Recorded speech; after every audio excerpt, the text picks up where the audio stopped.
What's going on, everybody? It's your boy C-Zar, and we are talking about Bitcoin today, BTC USD. Hit that like button, you guys. Subscribe if you want to see more content like this, and let's get into it, my friends. It is the 15th day of August, and here we are sitting at about $118.2 thousand. We did get the bearish close to yesterday, the 14th of August there. It's a brand new day. We got about 23 hours left in the day here. Bearish engulfing candle through and through, where you wick above the candle before you close below the lowest wicking point. I mean, you just basically had a full body candle to the downside there with the most volume we've seen since, what day was that? July 25th. So definitely under the impression that there could be some kind of a reversal here. Bitcoin has been very squirrely. It's been, let's say, tricky to say the least lately. This kind of bearish signal could very well be the signal we need to continue moving higher, right? Whenever we had this last bearish candle, remember the last bearish candle we had was pretty damn bearish as well. Granted, less bearish than what we've got going on now, but we ate that up in 2 days. Could we in 2 days from now be at new all-time highs again? I think we could. We're in that point in the market where it's better to err on the side of bullishness than it is to be overly bearish at this point in time. With that being said, though, looking at this here, I just restarted my computer, and I swear it went through an update, and now things are even slower. Which doesn't make sense, right? Maybe it does make sense if you have any experience with updates, right? Updates always seem to dumb things down. Let's refresh this and see if it'll pull up, because I don't want to wait longer. There we go. Isn't it funny how that happens? We've got a lot of shorts piled on in the past 24 hours. $5.6 billion in shorts on Bitcoin, on Ethereum, the number 2 crypto in the world. We've got 4.8 billion, basically the same. I mean, a little bit different, about $1 billion in difference in shorts there, but Ethereum is a quarter of the market cap Bitcoin is. It's just crazy how many leverage trades there are on Ethereum. I think Ethereum is going to be kind of range bound until it moves, until these leverage positions get flushed out. But I digress. Let's talk about Bitcoin. Okay, so the next area to clear out, if we were to move higher and clear out some shorts, might be about 120, 121K. And just because there's more shorts piled on today doesn't mean that we have to move up. But if we were to move up, maybe we move up about as high as 121K, something like that. And 121K would put us back to right above, kind of right at this top end of this range that we were bound to for about a month there. I'm not expecting that we go there. I'm just saying if we were to go there, if we were to go up, that's probably the highest that you'd see us do, is about 121K, maybe even a little bit more. We get a little double tap with that prior resistance there and then come on down. I very much do expect that we go lower. The 1 day time frame doesn't tell all. If we look at the 7 day time frame, there is still a dramatically larger amount of longs than shorts, you guys. You've got like $10 billion in longs to liquidate. I mean, $8 billion just at 113.5K itself. I don't believe Bitcoin goes all the way down to 113.5K, but I could see us going to 115K from here. I don't believe that this shakeout is done, right? I did say that it would be intense, and I did say that it would be short-lived. 4% down in a day, that's the biggest day that we've had since July 10th. But that wasn't it, man. I don't think that was it. I think that we go lower. Watch me eat those words over the coming days, and again, it's better to err on the side of caution whenever it comes to being bearish, but I still think that we're going to go lower. That's my personal opinion. And if we're looking at this here for what it is, from a low to a high here, going to the golden ratio would be a perfectly adequate area to find support. And not only that, also Bitcoin, we went over earlier today, or I guess within the last 13 hours, I made a video on Bitcoin talking about how we found a lot of respect on the 786 Fibonacci retracement throughout this range, on various, to the upside, to the downside, whatever. And it's very possible that we could go down there, which is at 114.5K. You guys, going down to 114.5K, we're clearing out like $7 billion of longs that have been put on in the past week. 114.5K over the past 30 days. I don't know how much it is total, cumulative, because the 30 day and the 7 day and the 1 day, they're not all the same. Like they vary. But we would definitely liquidate a lot of longs and pile on some shorts. So really the 1 day time frame is the only time frame that the shorts are heavier than the longs. Everything else, the more significant time frames, the longs are outweighing the shorts dramatically. So I do believe we go lower. I very much do believe that we go lower. Looking at this here on the 1 hour time frame, and actually just looking at the daily time frame on that note while we're here, we have rejected the overbought zone. You got into it and out of it. That's not a good look. Let's look at the last time. The last time that happened was here. What happened, right, if we're looking at the price? from here, from a high to a low, we saw a lower low, right? We actually went all the way down to 114.9K.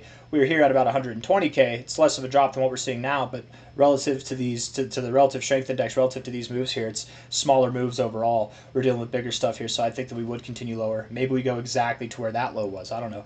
Looking at this on the, actually, let's keep it on the daily time frame. What was the last rejection right here? We had a rejection right here off the overbought zone. We shook out to the downside, shook out to the upside, and then continued to go lower. Rejecting the overbought zone twice, not a good look either of those times. Rejecting the overbought zone here, bad. Rejecting the overbought zone here, bad, right?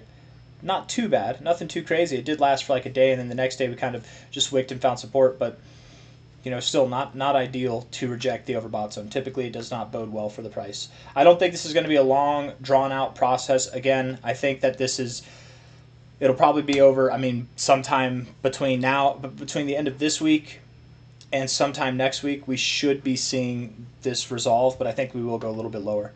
1 hour time frame here.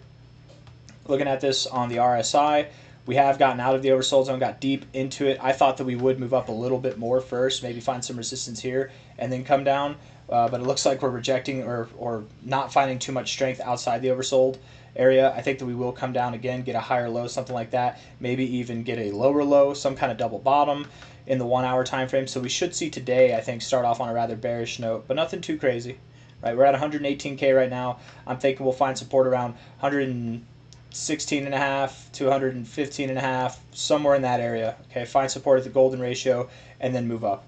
If not there, then again, it's very possible. And maybe what we do is we close in that area, but we wick down to the 786, which is, again, at 114.5K.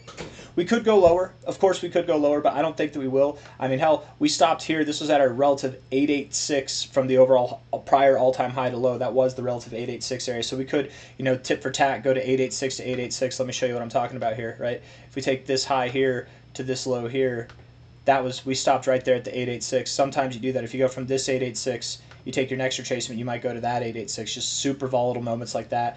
I don't know if I'm expecting that we go that low. For now, let's keep it to 114.5K to 116.5K, something in that area as an area for support, okay? Nothing too dramatic, at least not from here. Pretty dramatic overall.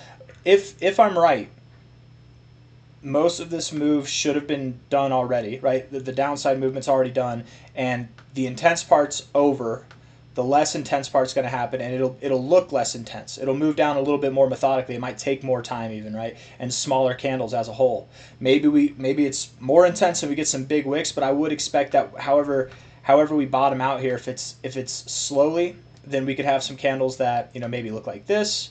If it's very intense, then maybe we have some wicks that, I don't know, look like this, you know, something like that, where half the candle is a wick or more. So I would think that, again, 114.5 to 117.5, that's, or was it 116.5? 114.5 to 117.5, I think, is the area that we go to. 116.5, my bad. We already hit 117.5. Lower, right? That's the expectation at the moment. Looking at the 4 hour time frame, and let's pull up some other indicators here. Stochastics are bearish. RSI looks like it wants to go lower, and the MACD isn't necessarily bearish here. It's just it could go lower, and it would be fine. It's not a problem. Daily time frame, again, looking at that RSI, pretty bearish. But typically, when you reject the overbought zone, you look to find support at the 50 or the 40, maybe the 60. But we've already blasted through that, so that's why we're not addressing that there. I mean, hell, we found support in this area. Come on now. Once, twice, 3 times, 4 times, 5 times down in this like sub 35, above the 30 to 35 area in the RSI. Might that be where we go this time? Maybe. Overall, very bullish on the daily RSI. Overall, very bullish on the trend. And we are at an area where you could expect a bounce today on the stochastics as well. And the MACD looks phenomenal as well. So we don't have to go too much lower. And it's very possible that even by the end of today, we close here or higher. But I do believe on the short-term stuff, we're expressing the desire to go down a little bit more before we move higher. Don't forget, my friends, as I said in the beginning, we are in a very bullish phase of the market. Anything can happen, and at this point it's better to be bullish than it is to be bearish, even though I am momentarily bearish. I do believe that we're going to move up higher here any day now, any week now, probably sometime next week, and then going into the end of this month of August and into September, we should be reaching for that 170, 180K area. Well, maybe not that early. 140K area, and then going into the end of September, maybe 180K. Sorry, got a little ahead of myself there. You never know, though. I mean, this thing could definitely rip. Bitcoin's been very tame. It might be time to let loose the goose, so to speak. And when that goose is let loose, man, she flies. She flies very high. So we'll see how it goes. I got nothing else for you guys. Hit the like button, subscribe. Thank you all for being here. I wouldn't be surprised if we had a little bit more volatility by the end of the week. You know, we got 2 days, 23 hours left in this week.